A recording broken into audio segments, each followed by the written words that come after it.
poco tarde. Con respecto al tema de la clase pasada, ¿quedó alguna duda que quieren que hablemos antes?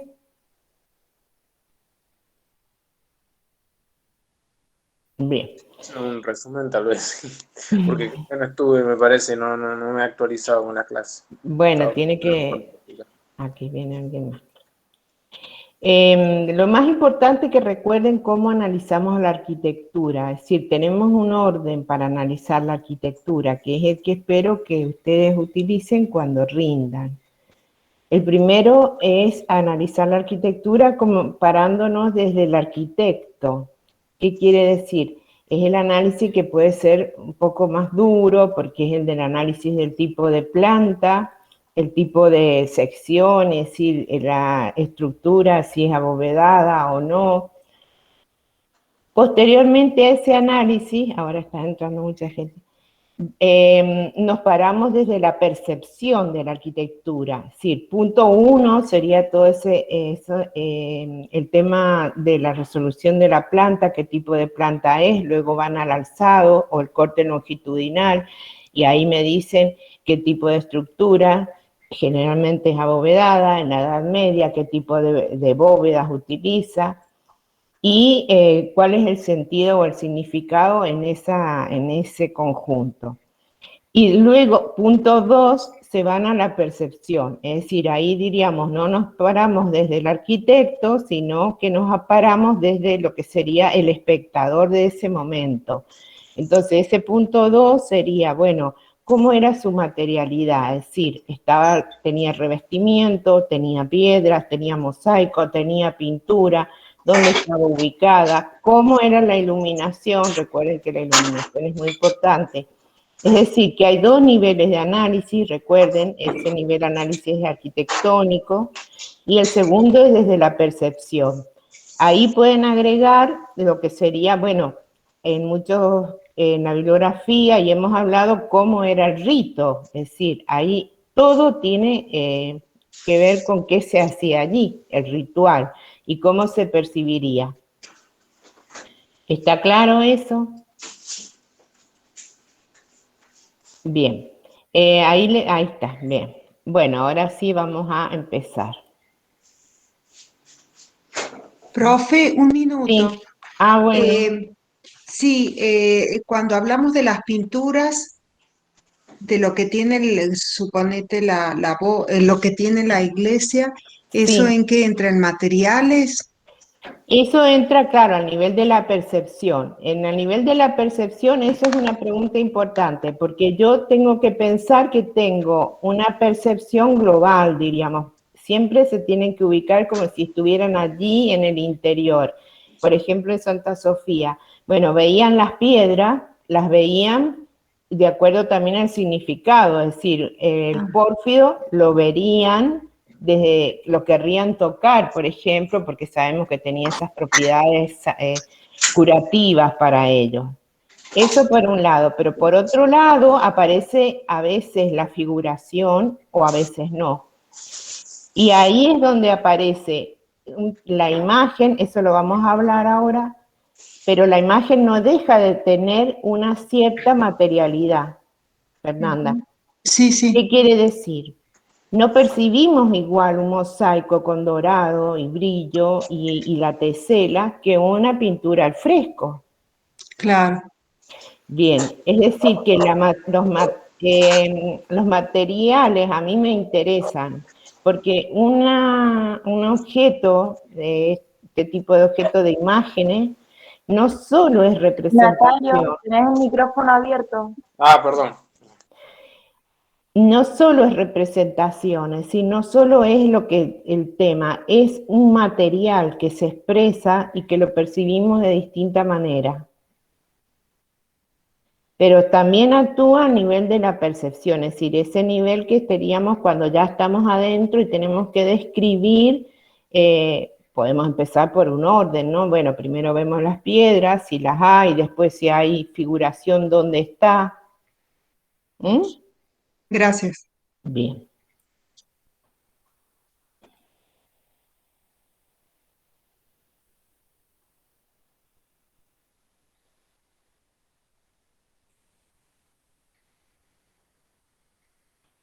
Bueno, bien. Esta es la última parte de la unidad 1 y yo les empecé con una pregunta. Es una aclaración que de acuerdo a la bibliografía que van a leer y que les va a aparecer en la bibliografía, la tenemos que aclarar. Entonces, cuando nosotros hablamos de arte en la Edad Media cristiana, ¿qué entendemos por arte? Un historiador muy actual nos dice que en realidad se trataría de una historia de la imagen anterior a la edad del arte. ¿Qué quiere decir? El concepto de arte y artista, como lo entendemos hoy, surge a partir del Renacimiento. Por lo que en la Edad Media, diríamos, cuando hablamos de arte, tenemos que entender que lo estamos hablando desde el hoy. El arte en el sentido que surge como obra de arte, diríamos, que tiene que ver con una serie de condiciones complejas que se van a ir conformando en el Renacimiento, que tiene que ver entre... Sí. Disculpe, no está grabando la clase. Ay, tiene razón, gracias.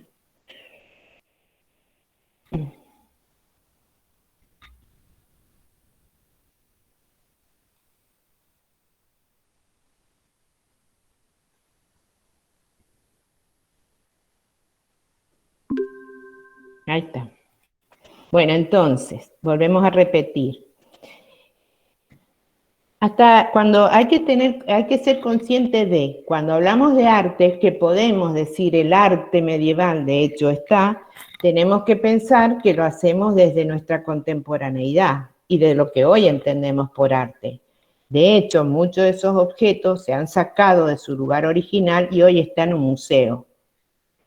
Pero, ¿qué entendemos por arte en la Edad Media cristiana? Entonces, los autores actuales, los que serían los últimos autores, se han replanteado este tema.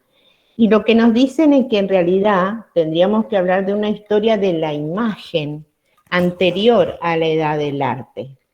Porque cuando vemos el concepto actual de arte, ahí vamos, el arte, incluso lo que entendemos hoy por artista, recién surge en el Renacimiento. Podemos decir tal vez que en la época griega y romana hay una insinuación, pero luego se corta. Surge el arte en cuanto que ese objeto yo lo voy a valorar como obra de arte recién en el Renacimiento. Y se encuentra muy asociado a la idea del artista autónomo. La idea del artista autónomo sería ese artista que busca expresarse a sí mismo, es decir, como una expresión interior, como lo que ustedes buscan, y de ser original, aunque puede haber un pedido del cliente y busca adaptarlo, ¿no?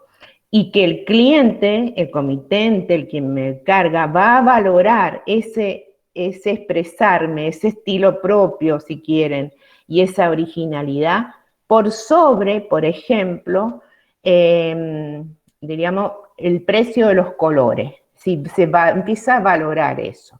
Es cierto, ¿no?, que hay toda una discusión en torno al carácter artístico, si es o no esa invención. Sí, que a partir del Renacimiento, que será lo que vean luego el año pasado, empieza como esta serie de debate, ¿no?, en torno a lo que hoy llamamos arte. En la Edad Media eso no existió, lo que no quiere decir, bien, que esa, diríamos, voluntad estética, podríamos decir, ese querer estético no estuviera, ¿no? Está, pero la función sobre todo va a ser la de lo sagrado. Y entonces hay ese mismo autor, que es Belting, Han Belting, dice, una historia de la imagen, ¿es algo distinto a una historia del arte? Él se pregunta también, ¿qué entendemos entonces por imagen? Si dijimos que en la Edad Media, en realidad, si nosotros tenemos que hablar de imagen, tenemos que ver qué entendían en ese momento por una imagen. Y entonces la respuesta primera es que lo que ellos entienden por imagen tiene características medievales, es decir, propias, esas características son diferentes a las nuestras. No es lo mismo. Dentro de esas imágenes, ¿no? La más sencilla, para que entendamos qué era la producción de una imagen que me contara una historia.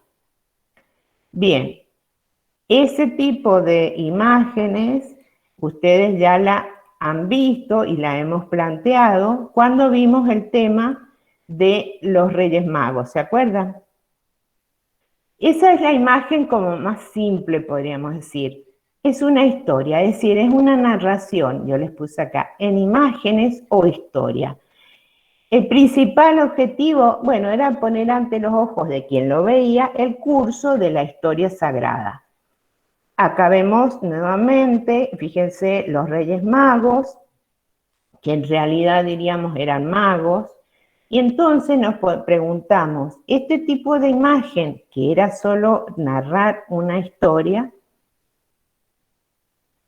¿qué fuentes tenía el artista para hacerla? ¿Qué fuente? Es decir, ¿de dónde salía esta imagen? Entonces tenemos que pensar, y eso es importante, que en este tipo de narraciones que tienen que ver con la historia sagrada, los artistas podían ser o no parte del clero, es decir, pero incluso si eran parte del clero, que no lo eran todos, podían conocer o no la historia, podían saber leer o no, no todos sabían leer.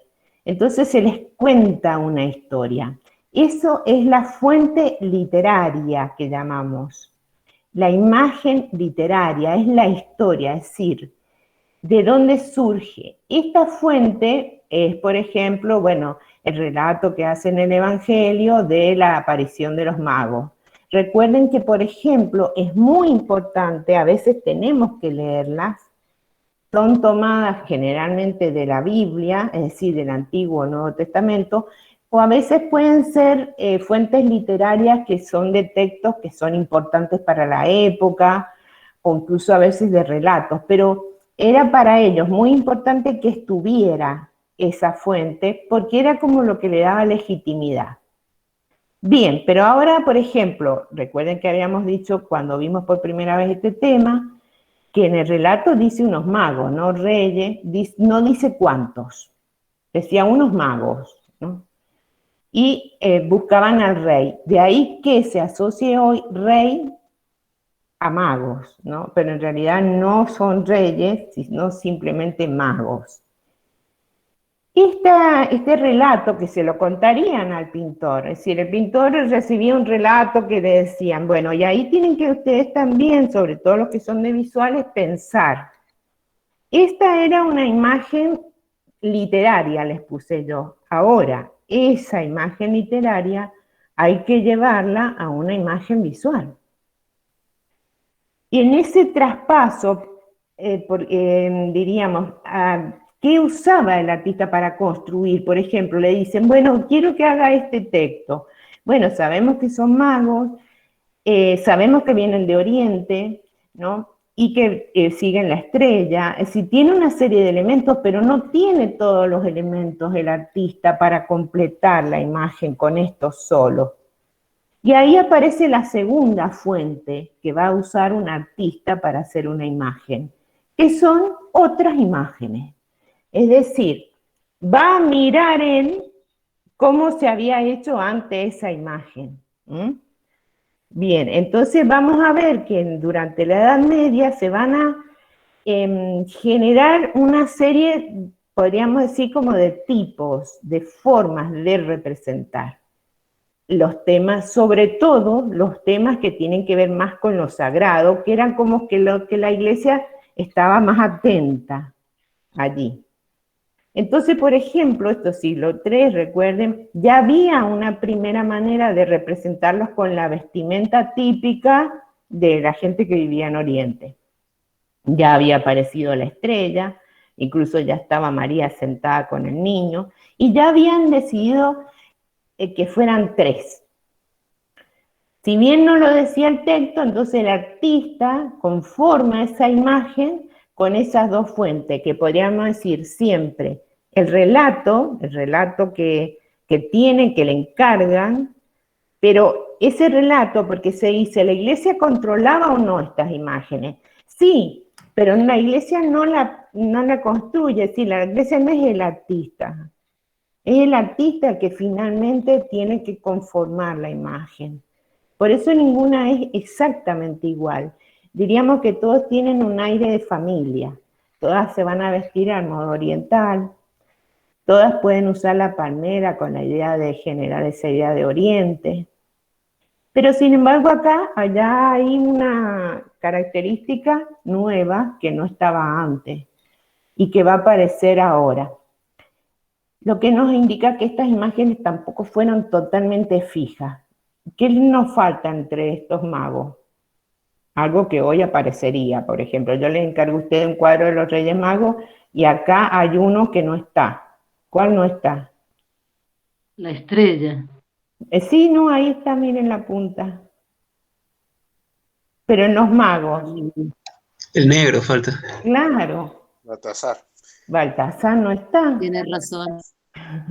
Porque Baltasar viene después. Es decir, vamos a ver que se va a ir modificando, no es, diríamos, no es fijo, no es algo estancado la imagen religiosa. Tiene que ver con muchos condicionamientos. Cuando se incluye Baltasar, se incluye porque cada rey quiere significar un continente, que hasta que se descubre América eran solamente Asia, África y Europa. Pero sin embargo acá los tres reyes no quieren significar los tres continentes, sino las tres edades del hombre. Entonces aparece uno más joven, uno de edad madura y uno ya anciano. Y ese tipo de triadas sobre las edades es antiquísimo, o sea... Claro, eso siempre, el cristianismo retoma todo es decir, no crean, en algunos casos puede ser más cerrado, pero tiende en general a absorber todos los temas antiguos. Son las tres edades del hombre, son también ya aparecen asociados con otros simbolismos que tienen que ver con los dogmas cristianos como el de la Trinidad, pero después va a cambiar y van a ser los tres continentes y entonces aparece Baltasar.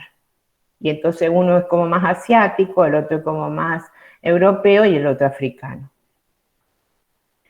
Esos giros, diríamos, seguramente los aprobaba la iglesia, pero es que hay un punto, diríamos, que el artista tiene esta doble información y él es el que resuelve la imagen. Bien, entonces tenemos dos fuentes, recuerden, las literarias y otras imágenes.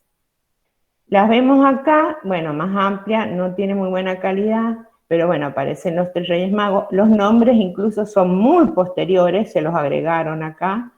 Y ya aparece, fíjense, una imagen de la Virgen que está muy parecida a la que vimos acá, sentada y con el niño en brazos. La estrella está aquí, fíjense. Era importante la estrella como lo era acá. Es más, hay un personaje que es muy discutido quién es este, que señala la estrella. Y aparece también esa idea de, diríamos, de gestos, ¿no? Los gestos que tienen que ver con que este me dice, ahí mira, está la estrella, que es la estrella que está sobre el niño. El número de 3 quedó así, diríamos que si bien al principio recuerden en el siglo III aparecían a veces 4 magos, a veces incluso aparecen más magos, pero ya lentamente se definen en 3 y tiene que ver sobre todo con que 3 eran los regalos que le llevan también, ¿no? Bueno, entonces ya es como que se va a ir, igual nunca es totalmente cerrado, ¿no? Podemos encontrar modificaciones. Después vamos a hablar más de esta imagen. Bien, además de esas imágenes narrativas que cuentan historias, en la Edad Media no todas las imágenes son, diríamos, estrictamente sagradas, pero también es cierto que hay imágenes que le llamamos seculares. Son las imágenes que producen los laicos, por y para laicos, es decir, para los reyes generalmente. Eso pueden ser pinturas, pueden ser tapices, como en este caso, mucho escudo, está la formación de la heráldica, ¿no? Los símbolos, y también, bueno, monedas, sellos, es decir, no toda la imagen es sagrada, pero como bien dice aquí, no está, recuerden que en este momento en el mundo medieval no está separado lo religioso y sagrado de lo laico. Esa separación es occidental y del siglo XIX, es decir, es muy reciente. La unión de la esfera de lo sagrado y lo religioso está unida porque la autoridad, el rey, lo es por derecho divino, es decir, es ungido. Entonces no se pueden separar las esferas. Pero es cierto que va a surgir otra imagen y la vamos a ver. Y también es que aparece en determinados momentos, y también hay una imagen que es marginal, que es una imagen que generalmente se hace más libremente. Bien. Punto 2. Entonces, la primera, repaso para que vayamos repasando. La primera imagen que vemos en la Edad Media es la que podemos llamar en realidad historia. Es de narración en imágenes o una narración, cuenta una historia. Tiene esas dos fuentes que les dije. Punto 2. Una imagen en la Edad Media, y este es el punto, digamos, más complejo, también era una imago. ¿Qué era un imago para ello? Era un retrato personal, un retrato. Generalmente podían ser de un busto. Podía ser un busto tallado con características muy realistas. Recuerden que ellos son romanos que se han cristianizados, pero también sobre tabla. Ese retrato personal no es muy importante porque para ellos representaba lo que no podía verse. No pueden verse porque están ausentes. El emperador estaba en Roma. Entonces, ¿cómo hacían ellos para que ese poder del emperador no estuviera solo en Roma? Hacían muchos retratos, los repartían por todo el imperio, y para la gente, y eso es lo importante, el emperador estaba presente en la imagen. Es decir, que los retratos, y sobre todo los de los emperadores, eran presencia real, al igual que si estuviera ahí el emperador. Entonces, el retrato personal, lo que sería la imago, que es lo que le llaman ellos en latín, que normalmente representa una persona, y era tratada ese retrato, ese busto, y era tratado como si fuera una persona. Es decir, uno se tenía que arrodillar y hacer la genuflexión ante esta imagen, ¿no? Yo tenía que, podía uno, acá te les puse una que me había olvidado, generalmente el juez tenía las imágenes atrás, ahí sí ya en madera, fíjense, no en escultura, sino pintura sobre madera, con los retratos allí, ¿no? Y la justicia, bueno, era como si estuviera el emperador. Esto fue muy complicado para el mundo cristiano, digamos, esto fue uno de los puntos críticos, porque el hecho de que trataran a los retratos como imágenes, ¿no? Como imágenes reales y no como representación, que le dieran al retrato esa característica de realidad, llevó a un problema complejo. Ya vamos a ver. Bueno, por otro lado, no solamente, recordamos, esto lo dijimos al principio, pero al principio del año, pero se los recuerdo. No solamente ellos trataban a las imágenes de los emperadores como si el emperador estuviera allí, los trasladaban en procesiones, por ejemplo, también, sino que el mundo romano tenía una relación muy importante con los antepasados. Recuerden que hay un culto a los antepasados. Y acá, por ejemplo, hay un patricio representado con las máscaras de sus antepasados. Y esas máscaras, que además se busca un alto grado de realismo, y ese punto también es importante. Si es un retrato no idealizado, es un retrato que busca que conserve el gesto y la personalidad. Se colocaban en las casas y se le colocaban velas, bueno, se le hacía una serie de culto, una oración a esos retratos. Recuerden también que dijimos que ellos practican el uso de la máscara mortuoria, no se han conservado porque las hacían en cera, pero en los momentos de cuando se hacían las procesiones fúnebres, dolientes o personas que eran contratadas las usaban para que, como de alguna manera, recuerden que dijimos, tomen esa personalidad. ¿Ven? Ahí están con las máscaras que iba. Es decir, que en muchos casos este mundo romano va a sustituir, diríamos, a la persona real por su representación. O podemos decir, era lo mismo para ellos el retrato que lo real. La imagen esa que está representada ahí era tan real como el que estaba ausente. ¿Eso está claro? Sí, profe. Bien, bien.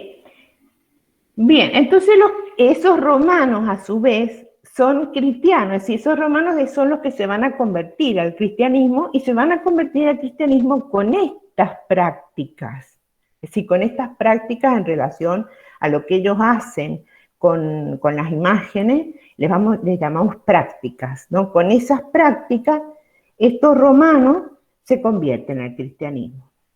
Bien, y se encuentran con el cristianismo que tiene una prohibición muy fuerte en relación a las imágenes, aparece en el Éxodo, en el Antiguo Testamento, ¿no? Dice, no harás imagen directamente, no harás imágenes ni ninguna, no te harás imagen ni ninguna semejanza de lo que está arriba en el cielo, abajo en la tierra, en las aguas, debajo de la tierra. Si no harás imágenes de nada, dice el Antiguo Testamento. Y dice, no te inclinarás a ellas, ni la honrarás. Es decir, eso es lo que hacían los romanos en realidad. Lo hacían con los retratos de los emperadores, con los retratos de sus antepasados. Así que hay una contradicción ahí, o seguían una cosa o seguían la otra, ¿no? Las dos, cómo conciliarlas. Y además ellos se preguntaban, hay como digamos, una duda, ellos destruyen todos esos ídolos, ven acá es una imagen donde van destruyendo las imágenes que eran griegas, o ya cuando el cristianismo es religión oficial, es decir, siglo V, ¿no? Que representaban a los dioses griegos, romanos, egipcios, mesopotámicos, es decir, todas las representaciones de dioses las van a representar. Pero a su vez se preguntaban si la representación de Dios, que era invisible, pero ahí está el tema. Ese Dios invisible, único, ¿no? Que no se podía como captar, dijimos, se había hecho visible en Jesús. Entonces, si se había hecho visible, ¿no? Si se podría representar, es como que empieza a surgirles a ellos esa duda. Entonces va a aparecer un problema. Bien, nuevamente otra prohibición. Las prohibiciones son muchísimas y son muy explícitas, no hay manera como de darle vuelta a la cosa. Pues no hagas ídolos o figuras que tengan forma o imagen de hombre o de mujer o de animal bueno, y sigue con todo. Dicen, porque si las hacen, incluso dice, pueden sentirse tentados a postrarse y adorarlos. ¿Cuál era el tema? ¿Cuál era el problema? El problema es que el cristianismo va a adorar diríamos, de la sacralización del objeto y no de lo que el objeto representa. Por eso se prohíben las imágenes. Las imágenes en este caso son antiguas esculturas de los dioses. Fíjense que estos de este lado son católicos y él le está mostrando con el dedo y estos como que se agarran así diciendo que escándalo, estos que están acá, y estos están todos postrados y adorándolo. Los hacen con distintos tipos de tocado para que nos demos cuenta que no son cristianos. Entonces están escandalizados. ¿Por qué? ¿Qué es lo que escandalizaba tanto? Bueno, lo que escandaliza es que la idolatría sería la adoración de un objeto que se sacraliza y no de lo que el objeto representa. Ese es un límite muy difícil. ¿Cómo sabemos que ellos no están, diríamos, adorando a Venus, pongámosle, o Marte, puede ser el dios de la guerra? Tiene que ver mucho cómo tratan a la imagen, ¿no? Bueno, entonces el cristianismo está en contra, dice no. Pero es propio entonces de todos los tres monoteísmos que vimos, el judaísmo, el judío, el cristiano y el islámico, que tienen, diríamos, ese Dios que es tan inaprehensible o que tan eterno, ¿no? Es un invisible, ¿no? ¿Cómo llevarlo, no? Ese Dios se revela a través de la palabra, Él habla, se le aparece a los profetas y les habla, después en el Islam se le aparece a Mahoma y les habla, y eso que habla Él, o esa palabra que Él dice, queda escrita, ¿no? Queda escrita. La Torá es el libro sagrado de los judíos, la Biblia del cristiano y el Corán del Islam. Entonces, bueno, ese Dios invisible, y dijimos que la principal, diríamos, definición de estos tres monoteísmos, es que ese Dios invisible se expresa o se le manifiesta al hombre, a la humanidad, por medio de la palabra. Y esa palabra se escribe. Pero es aquí que el cristianismo tiene un problema. El problema que tiene el cristianismo para la imagen, ¿no? Es que ese Dios invisible se había encarnado en un humano, según el dogma cristiano. Entonces, aniconismo, es decir, no imagen del Dios único y universal. Eso lo va a mantener el mundo judío en algunos momentos, generalmente en casi todos. Y lo va a mantener, diríamos, sí, ya a rajatabla, sí, absoluto, el Islam. Pero el cristianismo, no totalmente, y no. Bien. Entonces, el primer problema, ese Dios se había hecho humano, era divino, pero a tu vez era humano. Ese Dios era el Hijo, de ahí ya hay tema, ¿ven? Porque ya él mismo se define Jesús, ¿no? Como el Hijo. Entonces ya se establece una relación padre-hijo. Si hay una relación padre-hijo, la gente, ¿qué pasaba? La gente, primeramente hay mucho cuidado, ¿no? La gente se preguntaría si fue humano, ¿cómo fue? Si tuvo una cara, tuvo un rostro. Pero pensemos que el cristianismo aparece después del 30, más o menos, del año 30. Del año 30, y acá estamos, 300, 400, sí, son muchos siglos en donde el cristianismo se va a cuidar de no darle un rostro de retrato a Jesús. Lo que hacen, como en este caso el buen pastor, son representaciones alegóricas. ¿Qué quiere decir? Una representación alegórica representa como una idea, ¿no? Es una idea, en este caso sería el de la caridad, por ejemplo, es el Jesús que él mismo lo dice, yo soy el buen pastor, no tienen por lo tanto una fuente bíblica. Incluso esta es una segunda representación, recuerden que ellos empiezan solo con los peces y las letras. Esta imagen acá incluso ya tiene algunas diferencias de las catacumbas. Ya aparece el nimbo dorado, que es esa aureola que tiene que ver con los santos, con los personajes santos.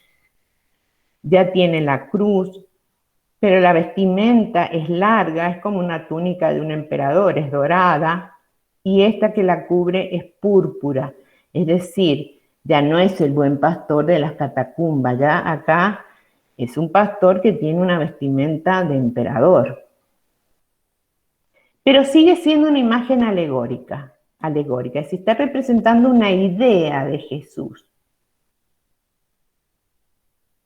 En realidad, la imagen que más es importante por el lugar que va a ocupar en estos espacios sagrados va a ser la cruz.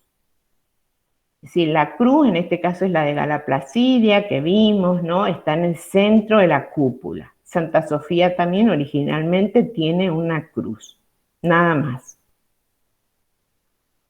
Bien, También se lo podía representar en estos primeros momentos, esto ya es siglo VI, estamos en el 500.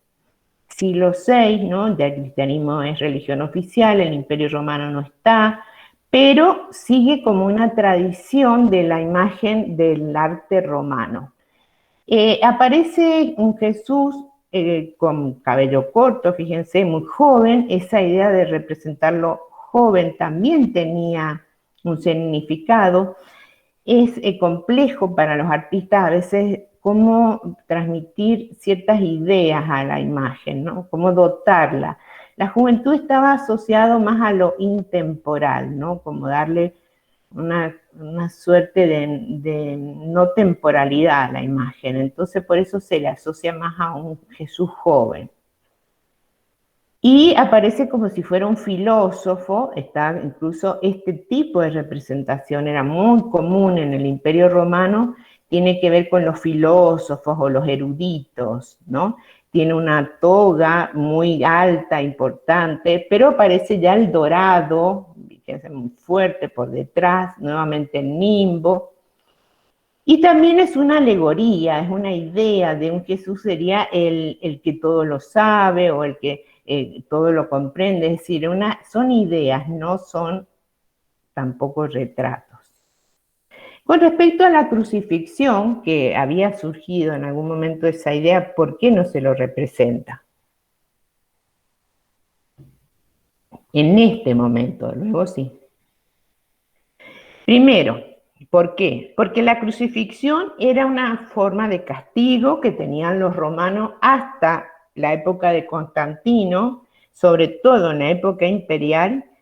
Era una forma de muerte, de castigo y de tortura que se usaba en casos de mucho que querían desprestigiar al que mataban, y era en casos, por ejemplo, de traición o no ser directamente ciudadano de Roma. Por lo tanto, era un tipo de muerte deshonrosa. Hasta que esa idea dejó de estar, diríamos, en la gente, no se lo va a representar así, porque era como representarlo en un acto de deshonra. La crucifixión la gente la había vivido y de una manera muy fuerte, la había visto además. Hay una muy famosa, yo puse esta imagen porque es como la menos fea. Hubo un levantamiento de Espartaco, incluso hay una antigua película que se llama así, Espartaco, en el año 70 a.C., y se llegaron a crucificar a 6.000 insurgentes que los consideraban traidores. En la famosa Vía Apia, que vimos esa vez. Imagínense 6.000 personas, ver ahí todas crucificadas. Entonces esas imágenes habían quedado y seguían haciéndolo, hay otras, ¿no? No, esta es una de las más famosas por la cantidad de gente que crucificaron. Y era tal la deshonra, ¿no? Porque era justamente los que se levantaban en contra del imperio. Bueno, Espartaco fue uno de ellos, no me acuerdo, creo que fue un esclavo. También otros que se levantaron los mataban así. Entonces, hasta que en el año 300, siglo IV, Constantino la abolió. Estaban en derecho romano, es decir, era parte de la jurisprudencia romana. Pero igual tuvo que pasar un tiempo, ¿no? Para que como que que diríamos se dejara de asociar ese castigo como algo tan deshonroso para que empezara a aparecer la crucifixión. Aparece tímidamente luego que Constantino ya la abolió como castigo. Acá se las puse hacia el 400, es decir, 100 años, fíjense, 100 años. Constantino aproximadamente 100 años antes la había abolido. Así que pasaron 100 años donde no vieron más un crucificado y ahí aparece. Muy tímidamente, este es un relieve que se ha realizado en una puerta de una iglesia en Roma que se llama Santa Sabina. Es una puerta del siglo IV, es una V, perdón. Es este que está acá, incluso es el más alto y el que está en el ángulo de la esquina, es decir, este que está más arriba. Y si lo vemos, no aparece la cruz, es decir, aparece en el gesto de la crucifixión sin la cruz, porque 100 años después aún era como deshonroso ver el crucificado. Es decir, que recién en el siglo V y como muy lento aparece, pero no va a ser en este momento y van a pasar muchos siglos para que la crucifixión sea un tema importante. Acá, bueno, acá les muestro el detalle para que vean, primero está vivo, nunca lo hubieran representado muerto. Puede generar problemas haberlo hecho muerto, en ese momento se le considera, bueno, es todo un tema también, como hacerlo vivo o muerto, hay mucho debate, y sin la cruz. Y luego, esta también que me parece muy interesante artísticamente, es del 420, sí, es contemporánea, es una pequeña, un pequeño relieve que estuvo asociado a un ataúd, sí, es un ataúd, y lo vemos acá, ya sí aparece con la cruz, incluso los clavos, pero vivo también, ¿no? No aparece con sus ojos bien abiertos, el soldado que le está por clavar la famosa espada, o creo que ya la clavó, porque parece que ahí se ve algo.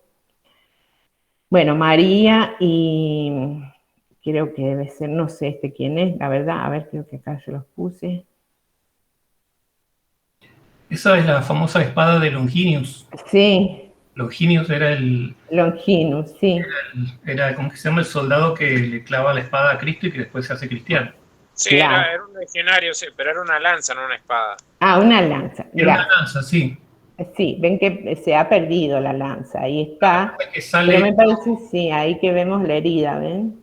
Eso sale en los evangelios apócrifos, no en los evangelios aprobados por la iglesia. Ah, bueno. Posiblemente en esta época todavía estaban... Es una época del 400, toda esta época es una época como de muchos cristianismos, le diría, y con muchos textos que aún todavía no se han definido cuáles entran, cuáles no. Hay más circulación en este periodo de textos de los que la iglesia considera que estaban bien y los considera como textos, diríamos que verdaderos, y otros que no. Todavía en esta época es como muy complejo el tema. Claro, sí, en la iglesia después con los siglos, sí. cuando ya empiezan a tomar poder ya los papas, se hace todo ese trabajo de clasificar y decir, bueno, esto es lo que vamos a dejar en el Nuevo Testamento y esto lo dejamos de lado. No Claro. dicen que sean falsos ni nada, simplemente que dicen estos son los de mayor veracidad. Son dudosos, sí. Fíjense que ya hice la excepción en latín también, el titulis, que se llama Rey de los Judíos, y aparece un personaje muy interesante acá colgado, que lo vamos a ver mucho, y acá aparece que es Judas, ¿no? Judas Iscariote. Claro, Judas que se cuelga, ¿no?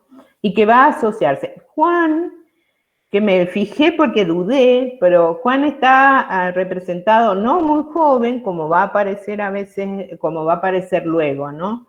Parece un hombre incluso más grande que Jesús y después luego va a cambiar eso. Es decir, que vean que como que también se va a ir conformando, no van a ir ellos mirando. Este Juan me hace dudar porque generalmente Juan, como era el discípulo más joven, después van a tender a representarlo muy joven, como casi un adolescente. Pero Judas sí, se asocia a Judas, y si ven acá el detalle, aparece una bolsa con monedas grandes. Bueno, la bolsa que se le cae al estar colgado, y que es diríamos, el dinero que se le pagó. Igual esta es como, son muy pocas, no son muchas, y es interesante ver, bueno, eso, no se lo representa muerto, se lo representa vivo. Bien. Bueno, ahí está. Les puse acá, les agregué el link en el British y muchos museos. Están las fichas de la descripción y las analizan en muchos casos estas obras, y es interesante a veces verlas. Bien, bueno. En general, la forma en que va a ir prevaleciendo, es decir, la que se va a ir imponiendo de representar a Jesús, es lo que vamos a llamar como Jesús en majestad, o en latín, majestas domini. Se las coloco igual de la expresión en latín porque a veces en la bibliografía la pueden encontrar, que es lo mismo. diríamos, Jesús en majestad. ¿Qué quiere decir Jesús en majestad? Va a ser una asociación directa de Jesús a la imagen del emperador. El emperador en su trono, Jesús aparece sentado cuando está en majestad, sedente, diríamos, desde el punto de vista del lenguaje del arte, ¿no? Es un Jesús sedente, sentado, generalmente en su trono, generalmente, pero acá fíjense que como siempre les digo, no es todo tan, diríamos, cerrado, aparece sentado, y acá les puse sobre una especie de globo.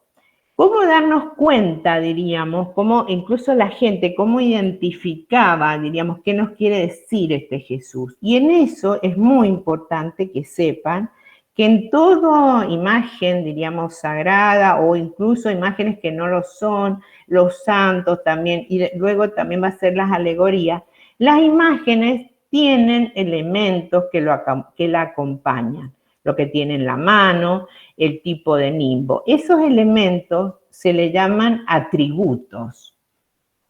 ¿Qué son los atributos? Los atributos son una serie de elementos que nos permiten, como diríamos, identificar más a la gente.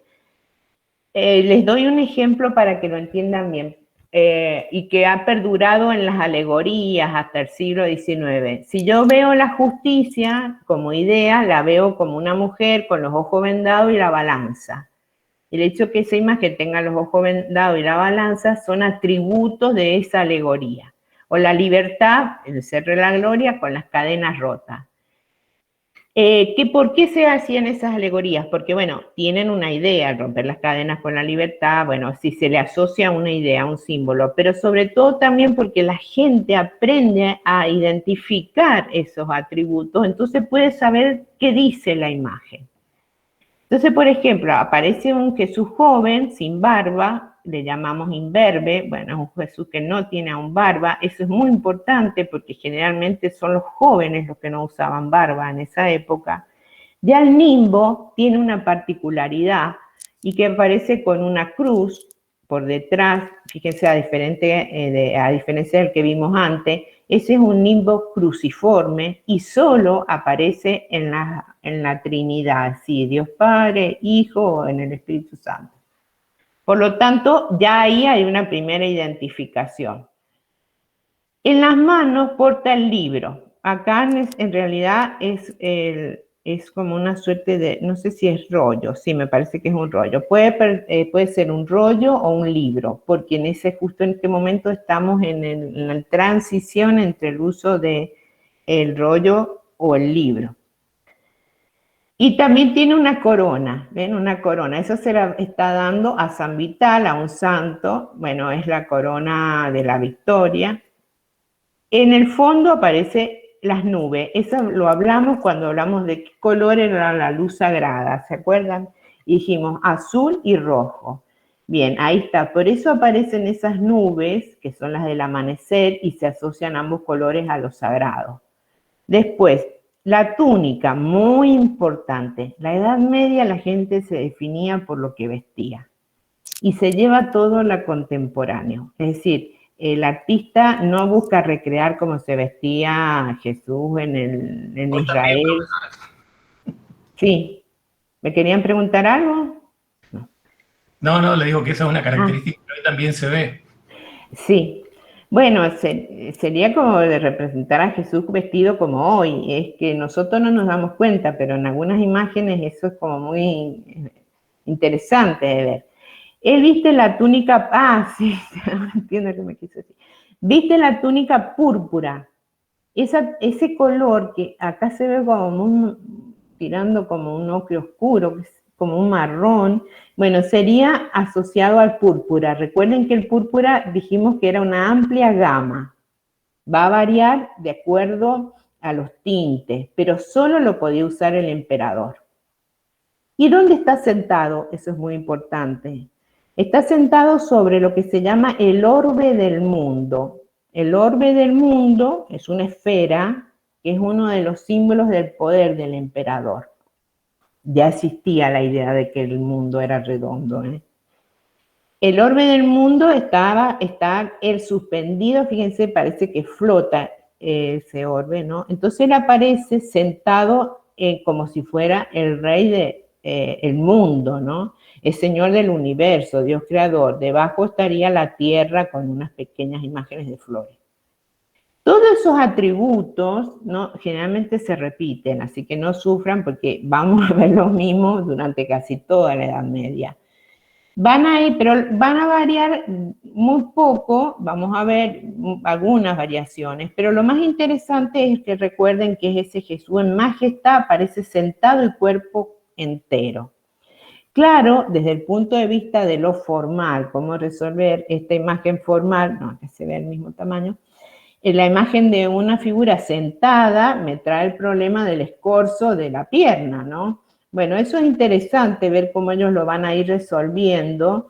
Esta imagen, diríamos, funciona mejor en el espacio y casi volumétricamente que otras, es decir, hay una suerte de trabajo que nos sugiere cierto volumen y sobre todo incluso en el orbe, ¿no?, que parece una esfera y no un disco. Hay una suerte de elementos que aún está, como diríamos, más asociado al naturalismo de la antigüedad. ¿Está claro eso? ¿Cómo se llama el cuadro, profesora? Es un Jesús en majestad, está acá donde está ubicado. Es un mosaico en la iglesia de San Vital, es del siglo VI. Es un mural. ¿Cómo está sobre el orbe? A ver si se los puse acá. No. Ah, bueno, acá está. ¿De dónde aparece esta imagen? Es decir, acá, nuevamente cuando vimos con los Reyes Magos, ¿qué pasaba con este tipo de imágenes? ¿Cuál era la fuente del artista? La fuente del artista es la representación del emperador y también esa idea de cómo se veía el emperador. Es decir, ellos veían esos artistas o tenían referencia de los emperadores en sus tronos, con los símbolos de su poder. Bien, esa imagen del emperador es la que va a pasar al Jesús en majestad. ¿Está claro? Bueno, acá les puse una ilustración como para que tengan una idea. Bien, Sí, profesor. Después vamos hacia el siglo VI, el Jesús imberbe empieza lentamente a ser sustituido, ¿no? Y poco a poco se va a ir imponiendo otra imagen de Jesús que es barbado, más maduro, y que busca generar como una idea de más poder, de todopoderoso, a través de una seriedad, de una mirada diferente, ¿no?, a la anterior. A ver, ¿ven? Los gestos incluso. Porque también, así como la juventud para ellos la usaban como para querer representar esta idea de intemporalidad, la barba era un símbolo muy importante y se asociaba a los filósofos y a los ascetas. El ascetismo era una práctica ya anterior al cristianismo entre los romanos muy considerada, ¿no? Muy bien considerada, y los filósofos también. Entonces se le va a ir dando como un tinte a esa imagen que aún diríamos es alegórica, como si fuera doctor o juez en el sentido de filósofo, ¿no? Entonces vamos a ver ese giro. Vuelve a tener el nimbo, los delfines, que son símbolos también asociados a Jesús. Bien. Y entonces ya aparece, fíjense, o nuevamente un Jesús en majestad. Yo no les estoy diciendo de dónde son, porque me interesa más que veamos ese desarrollo. Estamos en Rávena viendo distintas imágenes que estaríamos entre imágenes que tienen que ver con tanto el Imperio Bizantino como el Imperio Romano. Es decir, el Imperio Romano como herencia, porque recuerden que ya en el siglo VI, en el 500, ya no está como institución. En el área italiana, lo que sería hoy la península de Italia, prevalece esta imagen de Jesús en majestad. sentado en el trono, acá es más explícito, nuevamente el manto púrpura, nuevamente el nimbro crucifijo, los ángeles como si fuera la corte imperial, entonces actúan como el emperador con su corte. Lo que sí, ahora hay un cambio y que es importante, la mano y lo que tiene en la otra mano. Lo que tiene en la otra mano es una lámpara de aceite y tiene que ver con el simbolismo de la luz. Yo soy la luz del mundo. Y la mano bendiciendo tiene que ver con quién es él. El gesto de la bendición, que también es un gesto que se toma de culturas antiguas, pero en el ámbito cristiano tiene un sentido. En esta época, que serían los primeros siglos del cristianismo, se discutía mucho, recuerden que el cristianismo tiene una teología, es decir, tiene como una ciencia que investiga la naturaleza de Dios, sobre la naturaleza de Jesús. Recuerden que para los cristianos Jesús nace de una virgen, por lo tanto sin padre humano o sin madre celestial, diríamos. Y ese es un misterio. El misterio se cree por fe, pero tiene por lo tanto una naturaleza humana y otra parte que es divina.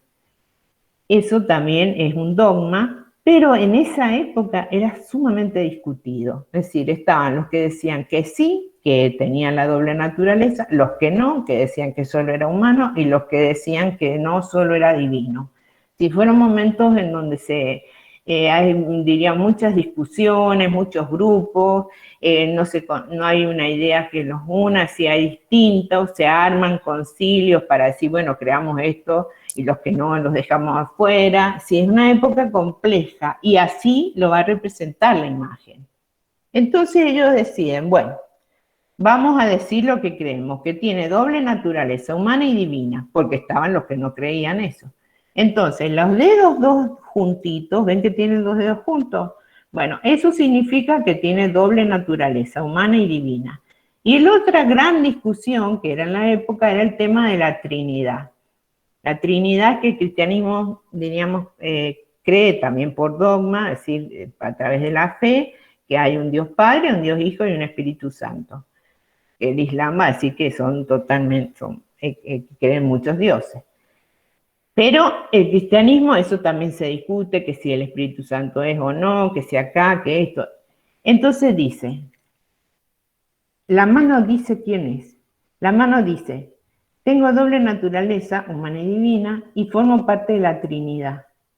Es decir, que la mano me dice el dogma. Eso es muy importante. Entonces sabemos que esta imagen era de los cristianos que sostienen esta idea. Es decir, que de alguna manera los símbolos van a ir respetando lo que se decidía por los concilios. Muchos cristianos quedaban afuera y también hacían ellos sus propias imágenes, ¿no? Bien, ¿quedó claro hasta acá? Sí, profesora. Bueno.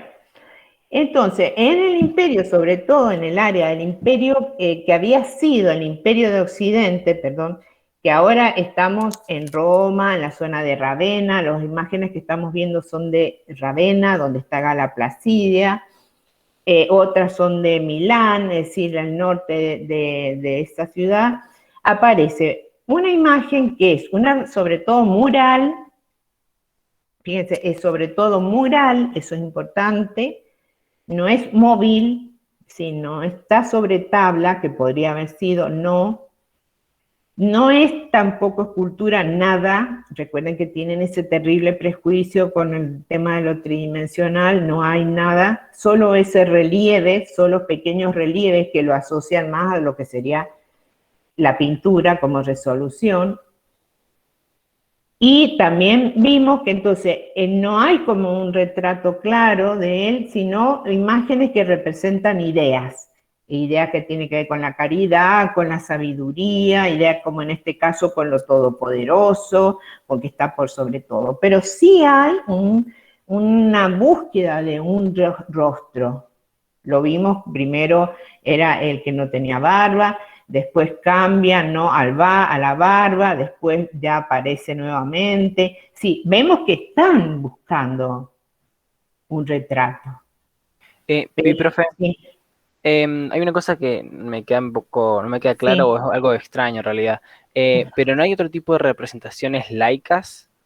O ahora que están resurgiendo, por la época en la que andamos, más o menos supongo que aparecerán de vuelta. ¿O no quedan registros directamente? Laicas, ¿en qué había, por ejemplo, en los emperadores, sus esculturas estaban? Claro, pero cuando hay toda esta reforma de que es el cristianismo, la religión oficial, ¿qué pasa con esas representaciones? Están. Hay monedas, recuerden que, a ver, acá le puse algunas, pero las vamos a ver. Lo que pasa es que hoy no hemos concentrado más en las religiosas. Están los bustos de los emperadores, no es que los emperadores se dejaron de hacer. Recuerden que Justiniano mismo se hizo una escultura. Y aparece mucho diríamos más pequeñas imágenes, como este tipo de imágenes, que son sobre todo retratos del emperador. Ese tipo de imagen. Claro, y algo más del pueblo no hay, son simplemente cosas del emperador o de la religión, ¿no? Aparece, la vamos a ver, cuando aparezca el libro. Y ¿Qué libro? Ah, perdón. no, aparecen como ilustraciones. La clase que viene, que empecemos ya, aparecen ya la ilustración de libros. En la Ah, ilustración de libros aparecen. Y también pensamos, por ejemplo, el Imperio Bizantino, pero que no quiero poner, en sus palacios, ¿qué tenían? No ha quedado nada del palacio. O los romanos, ¿cómo eran? Posiblemente seguían haciendo algún tipo, ¿no?, de representación ornamental, pero se va a ir perdiendo, que era la romana. La romana, ¿se acuerdan cuando vimos, por ejemplo, los mosaicos de los pisos? claro, claro.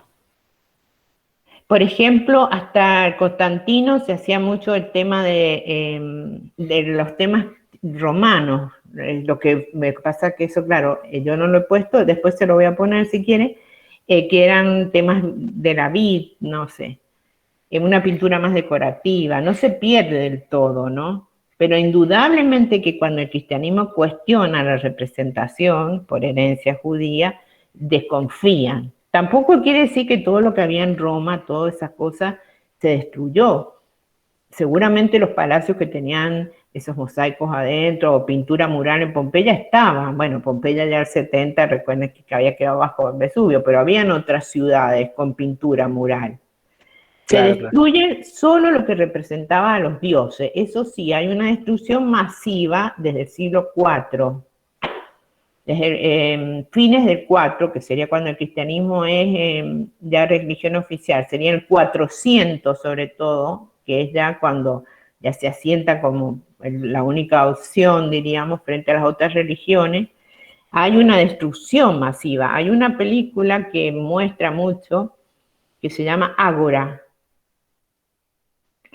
Y bueno, muestra la ciudad de Alejandría, que había momentos que eran de destrucción masiva y también de persecución a los no cristianos. Otros más tranquilos, pero bueno. Nada, bien. Y última preguntita. Sí, Con el tema este del cristianismo y el prejuicio a la representación de las imágenes, ¿era una representación, un prejuicio con la representación de imágenes humanas, ¿no? claro. Era específico con la representación, bueno, ellos en realidad la prohibición es de cualquier tipo de imagen, que ni siquiera humana, ni de pájaros, ni de peces, dice ahí, ¿no? Ah, Son bien. muy explícitos. Y de hecho, en el mundo del arte judío e islámico, en el ámbito de lo sagrado, no lo hacen. Esto es del Antiguo Testamento, es Moisés, muy antiguo, y tiene que ver hacia los judíos, pero el cristianismo hereda esto.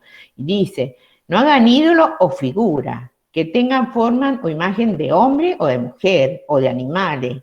¿De animales cuáles? Ninguno, ni el que está en la tierra, ni que las aves que vuelan, ni de los reptiles, ni de peces, o sea, no hagan imagen de nada. ¿Por qué? Dice, porque no sea que levanten los ojos y bueno, y empiecen a adorarlos y se postren. El tema es que podían hacer un pez, no sé, o un buey, y lo adoren lo sacralicen al objeto. Claro, claro. Eso. La prohibición es de todo.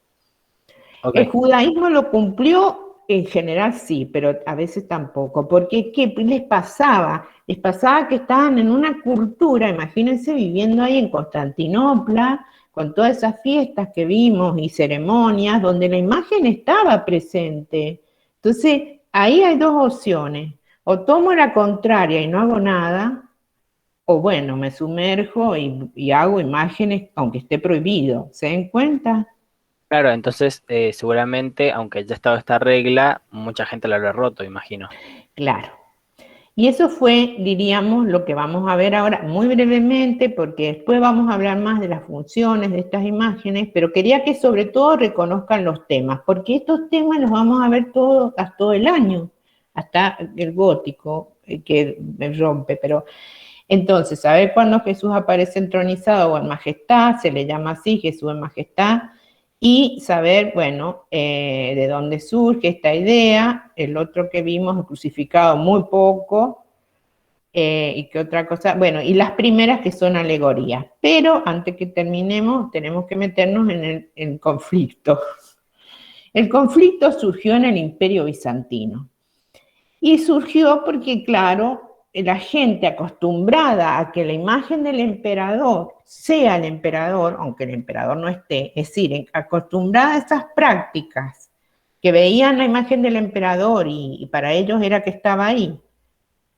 Entonces empiezan a buscar una efigie. ¿Qué quiere decir una efigie? Un rostro, un retrato auténtico de Cristo, de Jesús. Y entonces, eso, claro, era un tema complicado. ¿Por qué? Yo les puse el párrafo tal cual, porque si después los leen y tienen problemas, quería que lo entiendan. Si hallaban una imagen de Jesús auténtica, que era una novedad, tenía que estar legitimada. ¿Qué quiere decir legitimada? El cristianismo va a trabajar mucho ese tema. Por ejemplo, si los Reyes Magos lo hacen porque dice la Biblia que están. Si tal imagen está, bueno, porque ahí está en la Biblia. Es decir, eso es la legitimación, que esté en la Biblia es la máxima. Pero el problema es que los evangelios, o lo que ellos tenían, pues en ningún momento nunca dicen cómo era Jesús. Si era alto, si era bajo, si usaba barba, si no usaba barba, si tenía el pelo corto o largo. Nada, silencio total. Entonces ahí no podían hacer nada. Buscan en el antiguo, y en el antiguo a veces decían que era como muy poderoso y que era hasta feo, imagínense, eso era imposible. Y muy poco, Creo que encuentran una pequeña frase de los profetas, es decir, los profetas que dicen que cuando llegue, que venga, va a tener el pelo largo. O bueno, ahí ya es a punto. Pero si encontraban esa imagen, que era la verdadera, eso ya implicaba que esa imagen se le podía rendir un culto, porque era la de Jesús. Entonces eso fue muy complicado. Primero, están con la prohibición. Segundo, quieren encontrar un retrato de Jesús. ¿Y de dónde lo sacan? Bien, aparece esto. No, les puse acá para que lo lean después. Para los cristianos, aún hoy en día, este está en la capilla privada del Papa, son reales y son milagrosas. Para los no cristianos son, diríamos, leyendas. Aparecen Ese es unas el manto sagrado. Sí, aparecen unas imágenes que para los cristianos son no hechas por la mano del hombre, son impresiones. Bien, y hay todas unas historias en cuanto a cómo aparecen estas imágenes, que había un rey que necesita, son historias, por eso le digo que para los no cristianos esas historias son leyendas y para los cristianos son reales, o sea, ustedes pueden tomar la postura de acuerdo a lo que creen o no. Pero lo cierto es que esas imágenes van a mostrar que no se conservan las de la época bizantina, digo, se conserva esta que es posterior, que se llama la imagen de Edesa, por eso una imagen oriental, pero hubieron varias. Son reliquias sagradas y que dan unas facciones que milagrosamente para los cristianos, vuelvo a repetir, quedaron impresas allí. Bueno, les iba a contar las historias. Bueno, y aparecen esas historias que no están en la Biblia, sino que son historias que nuevamente se las considera verdaderas, que en la época de Jesús un rey estaba enfermo, entonces que Jesús agarró una tela que se la puso en la cara, que su cara quedó impresa, y bueno, entonces de repente encuentran esa. Y que cuando Jesús iba a camino al Calvario, también aparece que le dieron una tela y que volvió a colocar su cara y quedó impresa. Bien, lo cierto es que eso, sea o no verdad, fue la manera en que ellos legitiman una imagen de Jesús, pero que no quedó solo acá. A partir de esa imagen hacen esto, que es una segunda imagen. Esa imagen, que le vamos a llamar Pantocrator, que significa todopoderoso, es una imagen pintada sobre tabla, por lo tanto es una imagen móvil. Se encontró hace muy pocos años, en el siglo VI, en un monasterio perdido que está en Egipto, ¿no? El monasterio de Santa Catalina.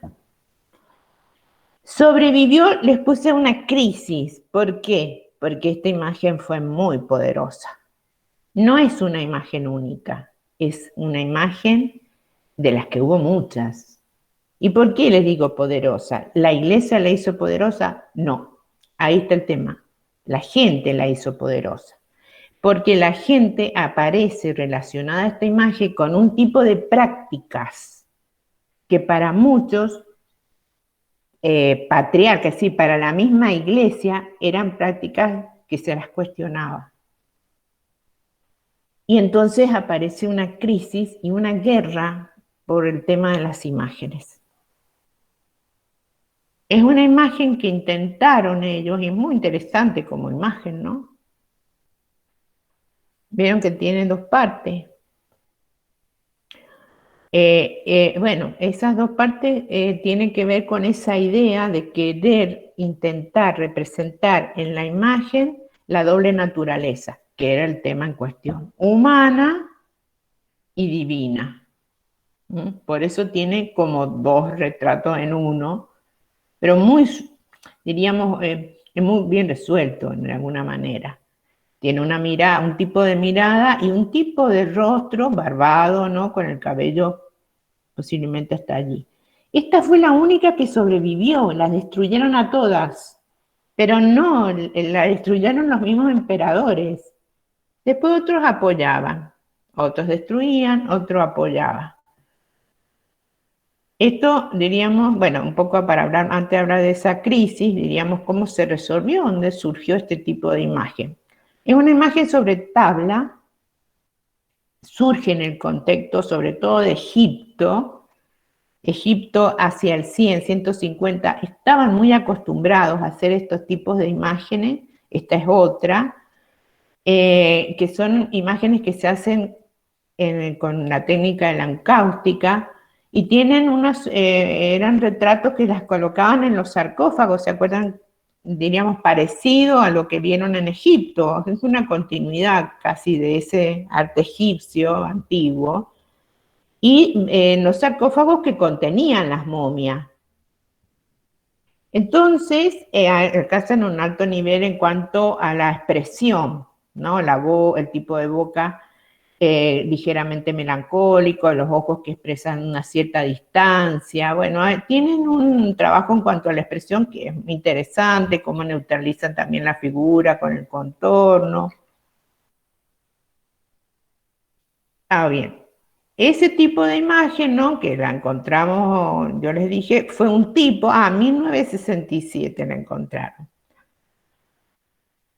Era un tipo que se repitió mucho, se hizo, diríamos, durante mucho tiempo, y la gente, sobre todo en las prácticas íntimas, en la intimidad privada, sobre todo, empezó a rendirle un tipo de culto que empezó a ser cuestionado por la misma Iglesia Oriental y por los emperadores.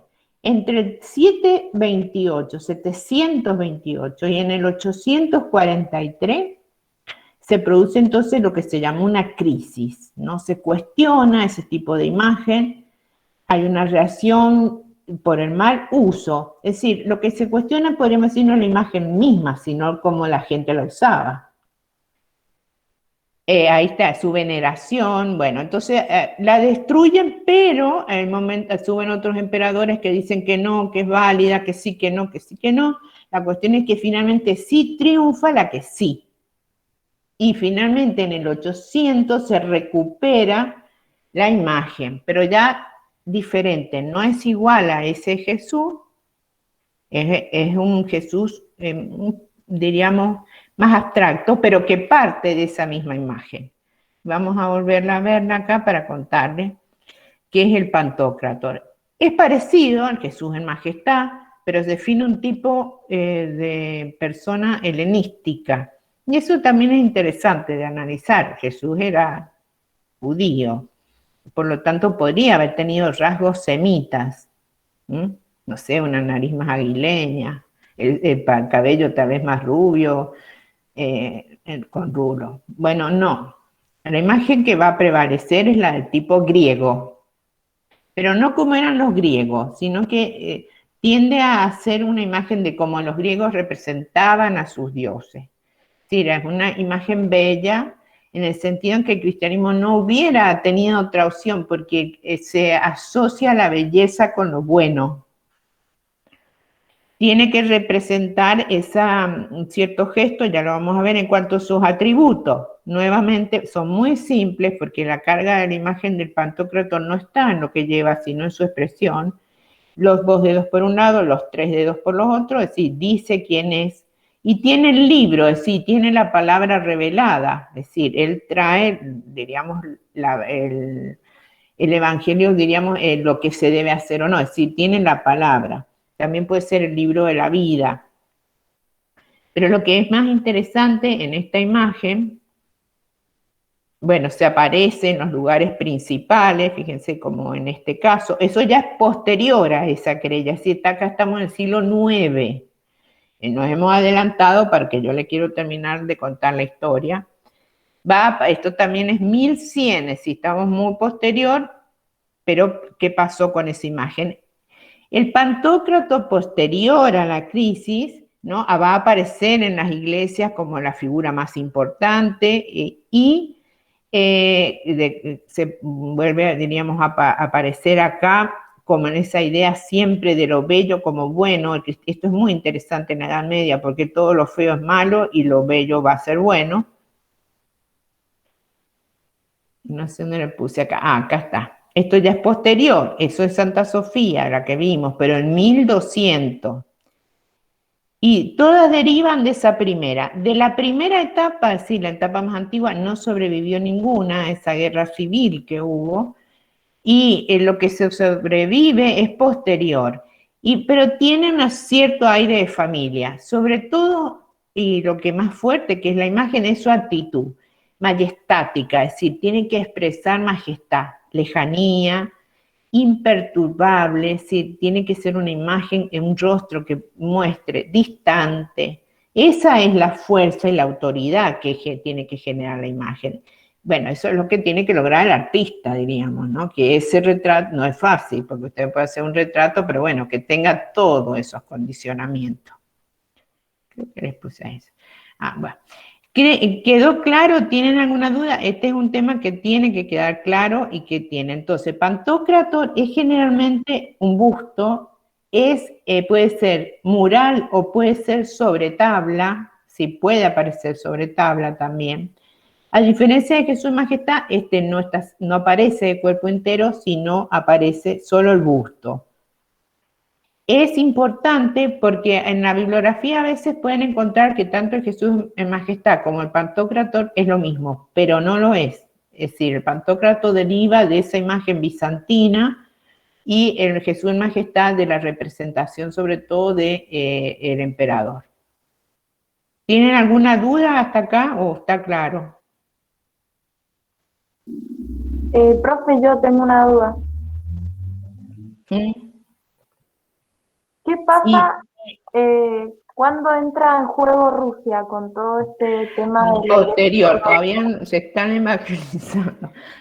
Es muy buena esa pregunta. En realidad, 1280. Cuando Constantinopla cae en poder de los turcos, por supuesto que todo lo que era la iglesia, la sede de la iglesia, diríamos, oriental, tiene sede en Constantinopla. De ahí parte evangelistas, ¿sí? Sacerdotes que evangelizan a los eslavos, es decir, lo que es hoy Rusia y Europa del Este, que van a reconocer, diríamos, esta tradición. Cuando Constantinopla cae en poder de los turcos, quien toma, diríamos, la rienda en cuanto a la expresión artística y que van a definir lo que, bueno, se conoce con el nombre de ícono, va a ser tanto los griegos como los rusos. Entonces, ya no estaba más Constantinopla, era Estambul. Entonces, toda esta tradición la hereda sobre todo, lo que no quiere decir que en Occidente no esté, está y la vamos a ver, pero sobre todo y con fuerza, y va a tener otros momentos de esplendor y distintos usos, el área pero ya es posterior, es ya lo que sería paralelo al Renacimiento, Grecia y Rusia. Porque Rusia ahora todavía la están evangelizando. ¿Está claro? Profesora, Sí. una pregunta. ¿Estos rostros que estamos viendo responden también al hieratismo? Sí, bueno, hay una idea de hierático. La palabra hierático significa extremadamente serio. Eso significa hierático. Es decir, eso sí podemos decir, si bien es cierto que es un tipo, fíjense, es un tipo, es decir, no es que el artista parta de cero acá, ¿no? Tiene referentes. Se busca esa expresión de lejanía, de seriedad, a veces más, a veces menos. Este es mosaico, es más complicado. Bueno, este tal vez más, ven, distante. Sí, son todas cualidades que se buscan, pero este tal vez más hierático. Recuerden, hierático significa eso, extremadamente serio. Más aún que que todo parten de ¿no? De esta imagen helenística, recuerden que es helenística, y que tiene una serie de recursos, el agrandamiento de los ojos, eso viene de Egipto, viene del arte egipcio, el punto focal ahí en los ojos y agrandado los ojos. Bien. Con respecto a Dios Padre no es tan complicado, acá es mucho más sencillo, no lo representan casi. Durante la Edad Media, esa imagen del Dios, ese Dios diríamos que para el cristianismo es complejo porque hay una figura Padre, ya tenemos una idea en la cabeza si decimos Padre. Ya hacemos una imagen mental, eso es lo que quiero decir. Distinto va a ser, por ejemplo, después cuando veamos el arte islámico, que dicen Alá y es Dios, es distinto. Incluso Dios da como un género también, ¿no? Pero si digo Padre, bueno, pero evitan, ya complicado es la situación de Jesús. Entonces, la iglesia mira todo esto que pasa, ¿no? Mira y va aceptando o no ciertas cosas. Mira qué cosa, lo que es las prácticas de la gente. Pero en Dios Padre es como más simple, se usa la mano y la mano derecha, aparece entre las nubes, ya había un antecedente incluso anterior en el 200 de usar la mano, no es casual que se use la mano, porque la palabra hebrea yad significa mano y poder, es decir, la mano derecha significa el poder de Dios, ¿no? Puede estar rodeada con nubes rojas, como en este caso, ¿no? Tiene gestos también, se le llama dextera domini, en latín. Siempre la derecha, eso porque es la más poderosa, ¿no? Entonces, con respecto, diríamos, es muy raro y casi le diría nulo, van a haber escenas donde aparece la mano como que irrumpe ahí una mano, pues es la idea del Dios único, para el cristianismo el Dios Padre, y irrumpe rodeada de nubes o como en un nimbo también, pero es frente a... Sí. De ahí sería la idea de la Capilla Sixtina cuando se tocan las manos. Cuando se tocan las manos en la imagen o cuando, no sé cuándo es. Claro, sí, en la imagen, cuando hacen como que Ah, Dios toca la sí, mano de... sí, a ver, ya me ubiqué. Sí, la creación, claro, bueno, es la mano derecha es la mano que nos más utilizamos, es la mano del poder, ¿no? Bueno, es una asociación simbólica, sí. Y es antigua, ¿eh? No solo la usó el cristianismo, cuando los judíos hacen algún tipo de imagen, que muy pocas veces, ya había aparecido la mano asociada. Por eso es de origen judío la palabra hebrea, yad, mano y poder, ¿no? Después, bueno, vamos, no sé, creo que sigo o están muy cansados, no sé cómo estamos. Hay una tercera conjunción de temas que son importantes que veamos y que son cuatro figuras, perdón, sería las figuras del león, el toro, el águila y el ángel. Ya la habíamos visto aparecer en Gala Placidia, aparecen también más en el área occidental, no tanto en el oriental. Son tres figuras que representan lo que vamos a ver toda la Edad Media, en todos lados están. Se le llama, son cuatro figuras, por eso se le llama tetra, que significa cuatro formas, cuatro elementos. ¿De dónde salen? Tienen dos fuentes literarias. Una profecía del Antiguo Testamento, Ezequiel fue un profeta que tiene visiones. Y Juan, que también es un profeta, que escribe un libro muy complejo que se llama Apocalipsis, que habla del fin de la humanidad y del juicio final. Ambos tienen una visión y él dice que ven cuatro seres. Una que tiene cara humana, otro que tiene apariencia animal, bueno, acá los vemos. Otro que parece un buey, otro que parece un hombre, uno que parece un águila y otro que parece un león. Y ahí después lo vamos a ver en otras, cuando el artista tiene que representar profecías, imágenes que son imágenes de visiones, es muy complejo, porque las visiones son relatos literarios y es muy difícil llevar a la imagen. Por ejemplo, ella no dice que tuvieran alas. Dicen ahí, veo una forma como un buey, veo una forma como un león, veo una forma como un águila o como un hombre. Las alas las agregaron para dar esa idea de que no son seres, cómo llevar, diríamos, esa idea de que no son seres terrenales los que ven formas. Bueno, es simple la resolución plástica, diríamos, le puso alas, pero dentro del retrato vemos el león, el águila, el buey y el hombre.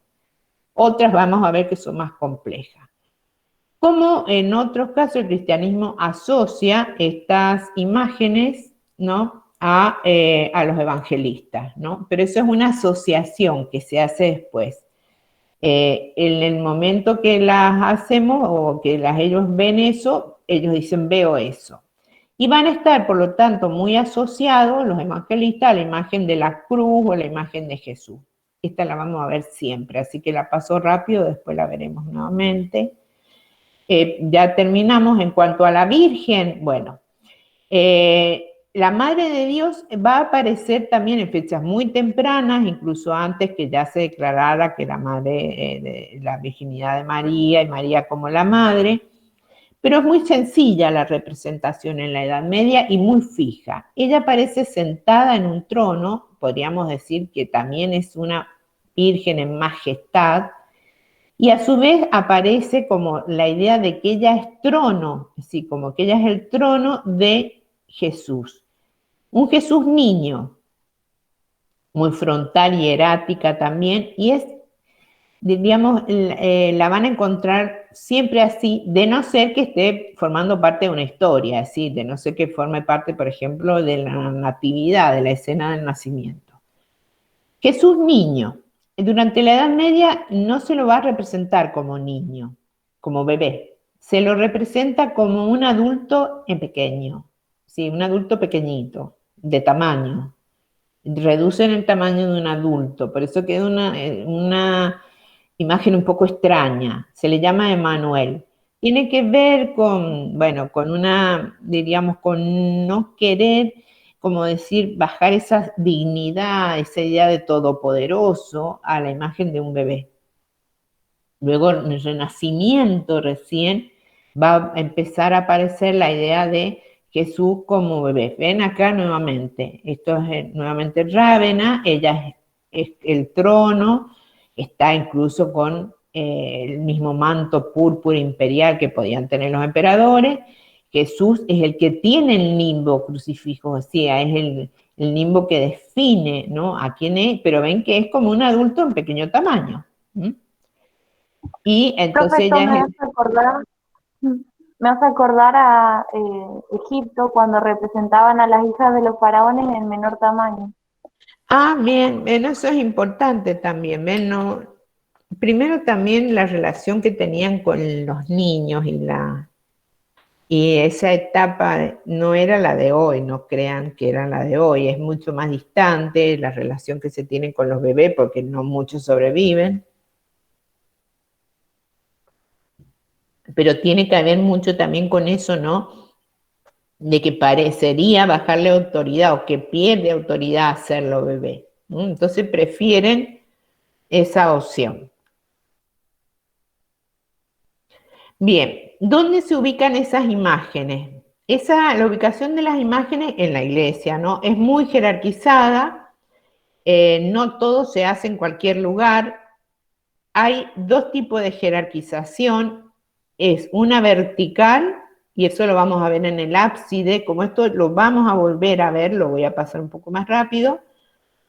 Recuerden, el ámbito de lo terreno, por lo tanto, donde pueden representar santos, es el más bajo. Después, bueno, sobre todo, no son santos acá, sino pueden ser obispos o otros personajes. Y en la medida que voy hacia la parte superior, llego al ámbito de lo divino, la mano de Dios o Jesús ahí representado ya como un Jesús todopoderoso está arriba, fíjense, el tetramorfo, y esta zona intermedia, en donde está la cruz, acá estarían los santos. Es decir, que hay una jerarquización en sentido vertical. Hay una jerarquización también en sentido horizontal, ¿no? El hecho de que sobre todo las iglesias basilicales, en las naves, por ejemplo, ¿qué se colocaba? Bueno, en las naves se colocaba todo lo que tenía que ver con el relato, las escenas históricas, o por ejemplo se repiten figuras, todo lo que pudiera, diríamos, acentuar ese sentido de trasladarme, ¿no? Que acompañe mi movimiento hacia el ábside donde está el altar. Y lo más importante, por lo tanto, siempre cercano al altar. Nos invita a movernos. Esta es otra iglesia, es un poco posterior, pero quería que la vieran también. Y al final, en el ábside, ¿no? Entonces, las escenas narrativas acá, voy caminando, voy mirando, contando las historias, va a estar el Pantocrátor o el Jesús en majestad y en la zona más importante del ábside. Entonces, hay una jerarquización longitudinal y también vertical. La vertical diría desde abajo hacia arriba y la longitudinal desde la entrada a la zona del altar. No todo se coloca en cualquier lugar, eso es importante que sepan. Y en cuanto a las historias, generalmente tienen un relato que empieza con la creación del mundo, si es de Jesús, empieza, diríamos, con la natividad, y van desde las primeras escenas, es decir, el inicio del relato empieza acá y continúa mientras avanzamos hacia el altar. Es decir, todo nos lleva como a ese espacio principal. Y la jerarquización vertical nuevamente, acá en este caso si son santos, después estaría la Virgen y al final Jesús. Sí, siempre lo más importante en esta zona. Ahí lo ven. Todo, bueno, hay una jerarquía. Puede que acá esté la mano de Dios o, bueno, otro símbolo. Los ángeles también tienen en esta área. Bien, Esas imágenes que estamos viendo acá, recuerden que no son unos solos objetos de percepción, sino que participan de todo lo que es el culto. No voy a hablar mucho de esto, después vamos a hablar más de la función de las imágenes, ¿no? Y que no son esos espacios vacíos que vemos hoy cuando lo visitamos, que tenían todo que hemos hablado de esos otros elementos, como la música, como el movimiento, como las oraciones. Quedan algunas prácticas que, diríamos, tienen resabio de lo que era en esa época. Esta es en Elche, un drama musical muy, muy interesante para ver, que recupera elementos medievales. Era todo mucho más escenográfico, mucho más participativo, mucho más de ver que lo que es hoy. Acá desciende, por ejemplo, una imagen, esto es un tema así. Por ejemplo, prácticas que se hacían, esto se llama petalada, estirar pétalos de rosa, ¿no? Entonces la gente participa de toda una serie de rituales, no se harían todos los días tirar los pétalos de las rosas, ¿no? Pero en determinadas fiestas y son esperadas, ¿no? Es decir, ese espacio donde están esas imágenes no es un espacio neutro, es un espacio donde se hace algo que es ritual y todo está en función del conjunto, y que ese conjunto siempre es algo mucho más complejo.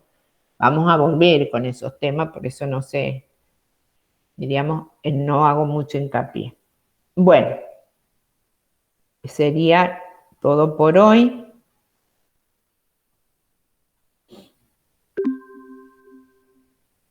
Si quieren si tienen alguna duda, sé que es un tema como muy nuevo, muchos temas son nuevos, bueno, pero tenemos que enfrentarnos a estos problemas que ha tenido el cristianismo con respecto a hacer o no imágenes. Y indudablemente que la imagen asociada a lo religioso es lo más rico que tiene, diríamos, la Edad Media. Igual hay otras imágenes que vamos a ver y que no tienen que ver con lo religioso. ¿Quieren hacerme alguna consulta? ¿Tienen alguna pregunta? Profesor, ¿usted va a subir esas imágenes que analizamos con usted? Sí, los PDF los estoy subiendo al aula y bueno, el video el video tarda en descargarse y para que se los pueda subir. Se tiene que descargar, está en proceso ahora, por ejemplo. Mañana recién se los puedo compartir. Perfecto, gracias. Bien. Y lo que sí les voy a subir en esta semana, se las voy a enviar por correo, porque no sé si todos los que están acá son todos o hay más, les voy a subir el primer trabajo práctico, que lo vamos a hacer asincrónico, por un tema, bueno, de no demorarnos, pero se los voy a subir en el transcurso de esta semana, las consignas y dónde hay que enviarlo. Y las dudas, cuando lo reciban, las vemos en la próxima clase. Profe, otra cosa que si está en la posibilidad, estaría bueno que lo suba al aula virtual. Sí, al aula virtual. Ah, bueno, bien. sí, lo subo y les aviso. Claro, claro. Sí, Emilia, ¿quería hacer alguna consulta? No, profe, eso. Ah. Quería preguntarle lo que dijo el compañero, que si lo iba a subir por mensaje de correo electrónico o en la plataforma. Lo subo al aula virtual, porque no sé si todos están en el Facebook o si todos... Recuerden, también, es para los que cursan este año. Los que ya tienen la regularidad del año pasado no tienen que hacer el trabajo práctico. Es solo para los que cursan este año. Regularizan, quedan regular con la aprobación de los trabajos prácticos. No tenemos parcial. Y bueno, les voy a dar las consignas, las subo al aula, al trabajo práctico.